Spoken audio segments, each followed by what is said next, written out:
have been, with death certain, last nail in my hole. But then arrives the Dover King.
Welcome to the Doomsday Report. Now, on this week's episode, we have all the way from Windhelm, East March, 2/5 of Battleborn. How's it going, guys? Good, yeah. Welcome to the Doomsday Report. Thank you very much. Anyway, what I love doing about this show, first of all, I want to tell you, is I love discovering like new bands. You know, and since this gig's been getting promoted, I've been listening to your music a lot. You know, and I really, really like it. So what I'd like to know is, what is the history of Battleborn? How did you guys meet? You know, how did you come together? What changes have there been?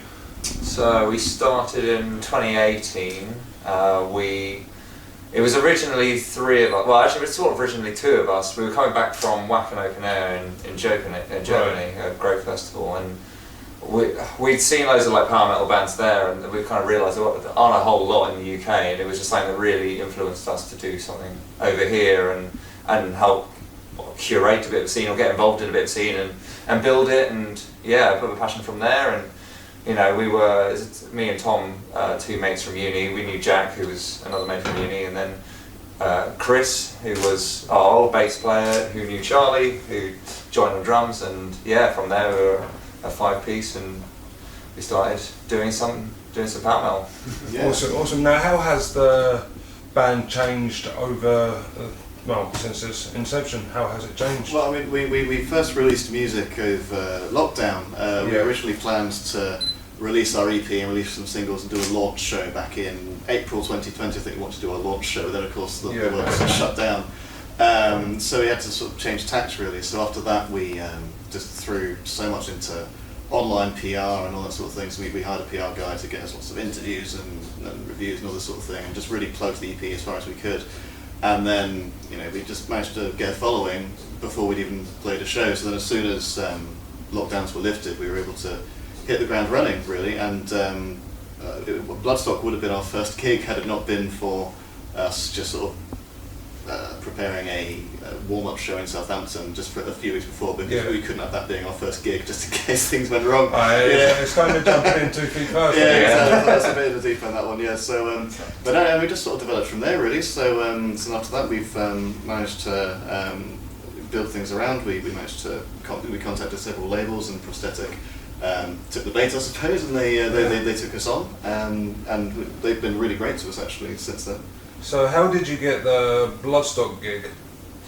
Well, it was a funny one really. They initially reached out to us after we released a few songs just to say, is this a is this a touring thing or is it just a studio project that you're doing? And we said, well, we'd ideally like to tour with it.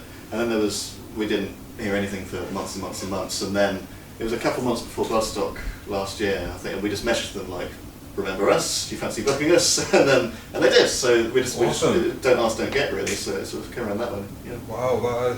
So what year was it that you started initially?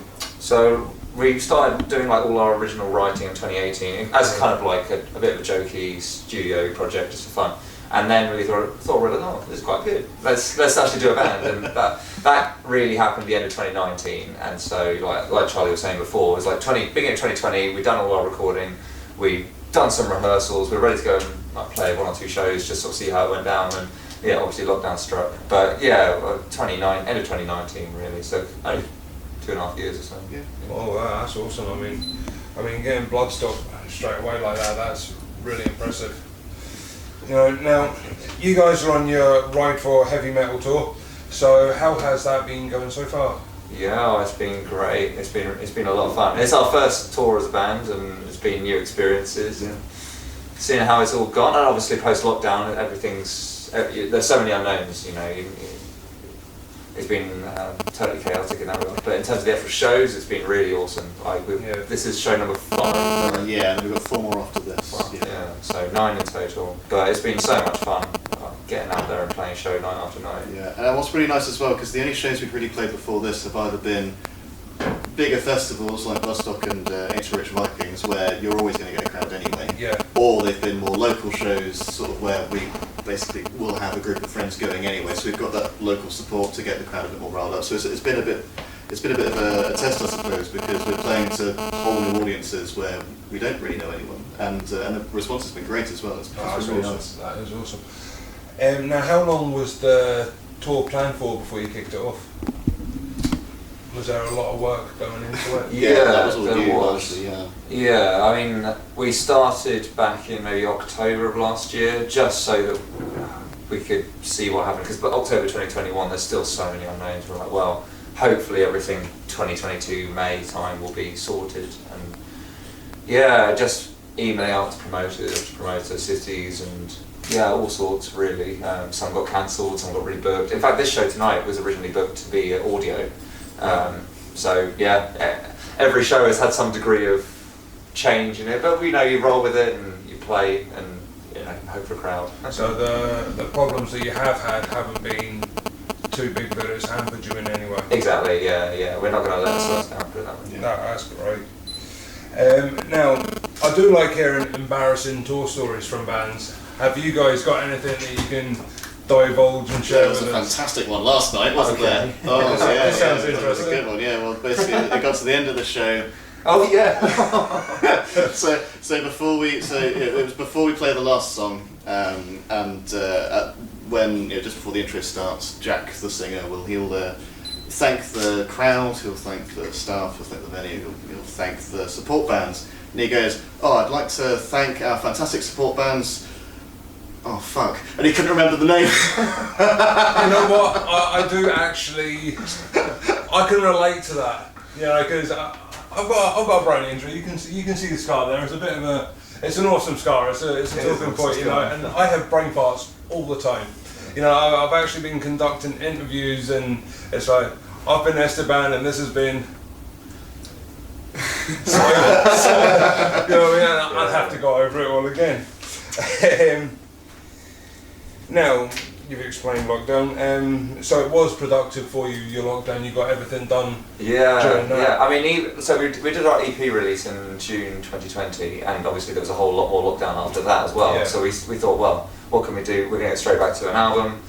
August 2020 we started writing our album, and that's been pretty much our band life for the last 18 months or so, and exchanging ideas over the internet, and sending each other little sound samples, and over the course of about 18 months, we figured we nailed it and went into the studio in January. So we basically spent January to April of this year recording it. It's now all recorded with our engineer, and yeah, it's been a productive time. Definitely in lockdown, making the most of it at least. Now, I was reading something about Jack. Now, I understand that he's appearing on Woods of Wonder. Yeah, If you have him. yeah, that's right. Now he'll be actually the second, well, if he was here, but he would have been the second person that we've interviewed on this, you know, from that project. Now, how did that come about for him? He just reached out to, wasn't he? I think the chap who running it, he I can't remember his name now, off the top of my head. Gideon Van Der something. And he just reached out to Jack, and Jack had the time, and he thought it was a good idea, so he went with it. I mean, it really feels like that this industry is all about people being proactive and seeking out people. Like, we kind of had that to a degree with our albums. Like, we didn't know anybody.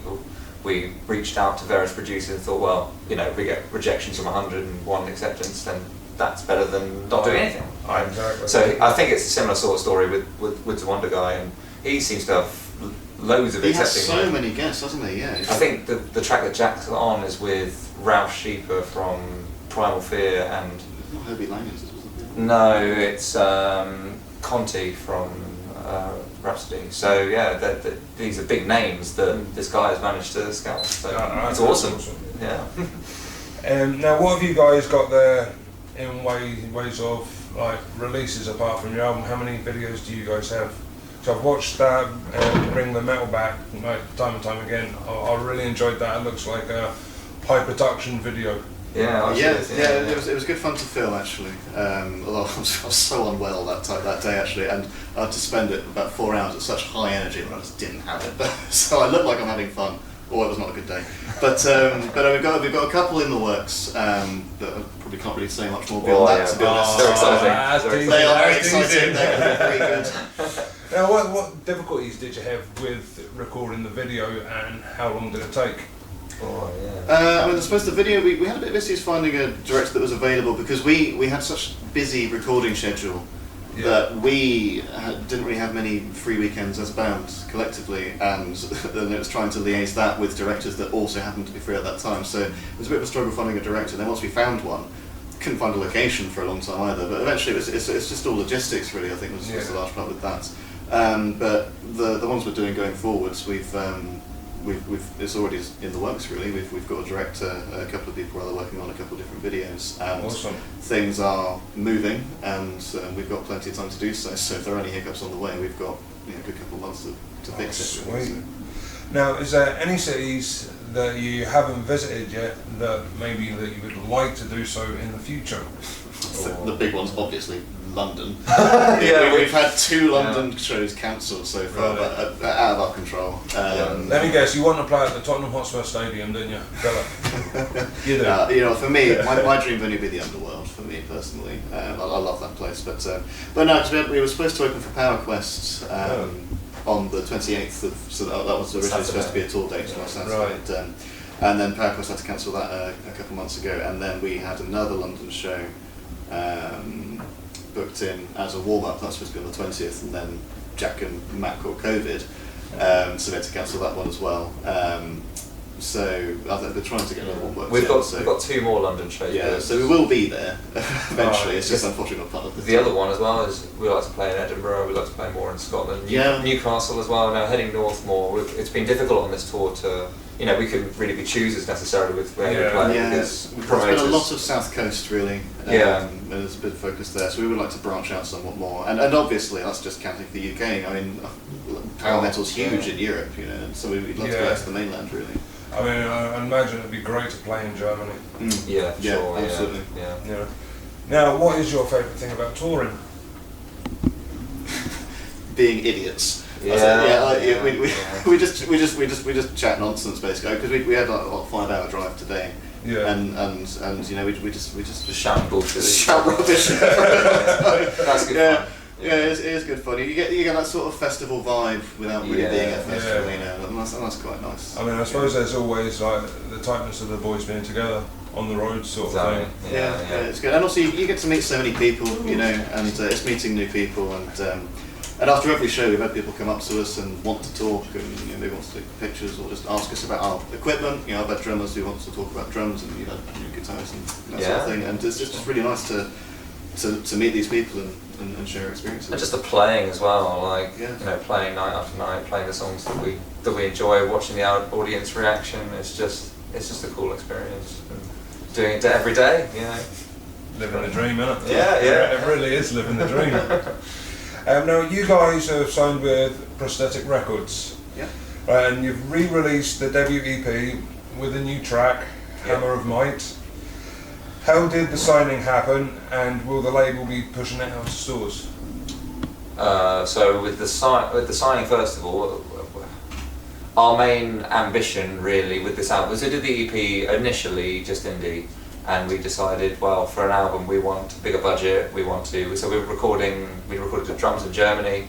We're working with a German producer who's doing the mix and master, and we really wanted to just take everything to another level. You know, we went to a studio for 2 weeks or so to record vocals. So like higher... Just everything really, like high production, everything. And we figured, well, we can't really afford to do that off our own back. We need label support to do that. For sure. So we reached out to, I don't know, maybe about 10 different labels that we were interested in working with, and Prosthetic had the best offer, really, financially, and just their sort of work ethic fit quite well with us. There were some other labels that we might struggle to get above the parapet with, so to speak. When you're an early band, you want to be able to keep making progress and not be a sort of a lottery option, either pass or fail.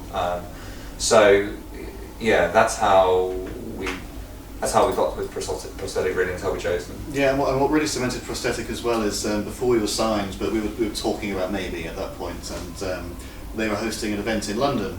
So EJ, the head of the label, was coming from LA to London, and he was just doing a thing with lots of his contacts there and lots of bands in the UK that were signed to Prosthetic, and he invited us along to it. And just talking to the bands that had been signed under them, and they had nothing but nice things to say.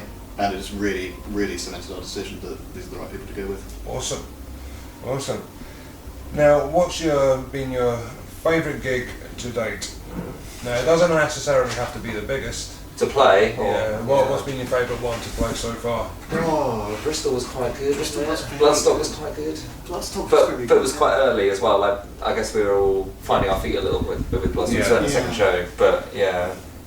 I still can't get over you played Boston for your second show, man. It was going to be the first. It was the first, yeah. I think it's a funny one for me. I mean, Bloodstock, just in terms of the atmosphere, because it was, oh my god, I played Bloodstock, that's amazing, yeah. And that was really good.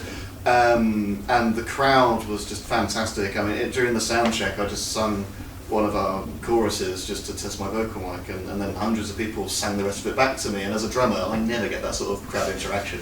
And so I loved that aspect. Yeah, butterflies and goosebumps. It was brilliant. It was fantastic. But as a player, I think Bristol was the best gig for me. I felt like that's probably the best I've played. So it was this really like pokey venue. It was like room half the size of this with 50 people in, us like one side of it, like carpeted floors. It's like a lounge basically. Yeah.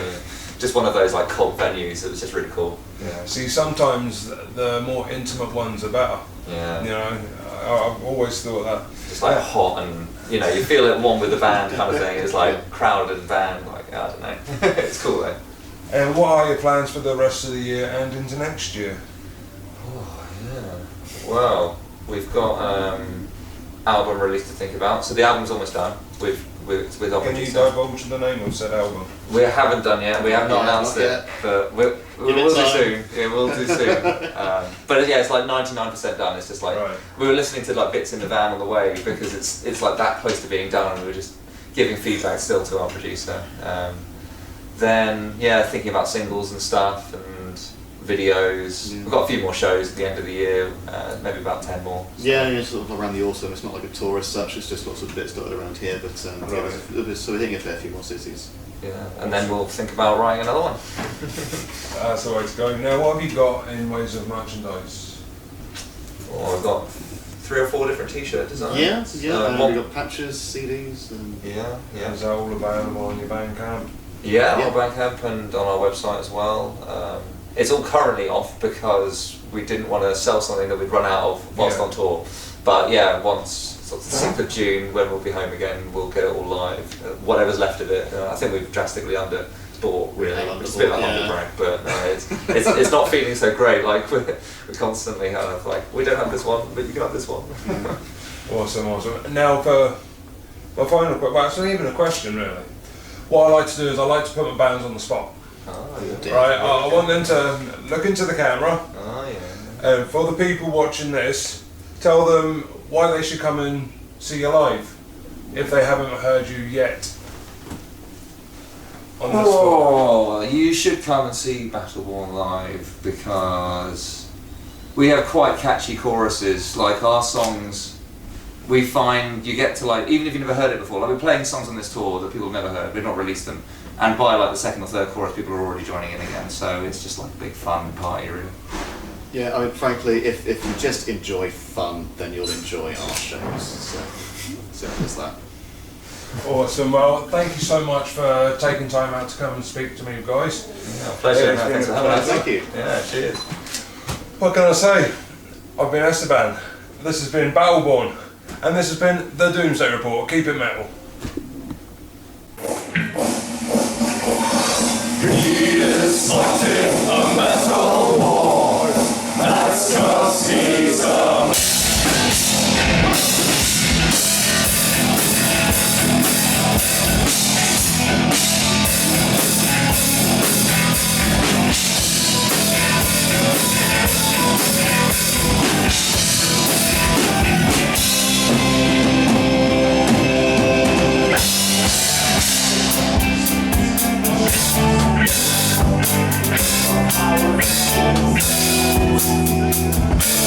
Oh,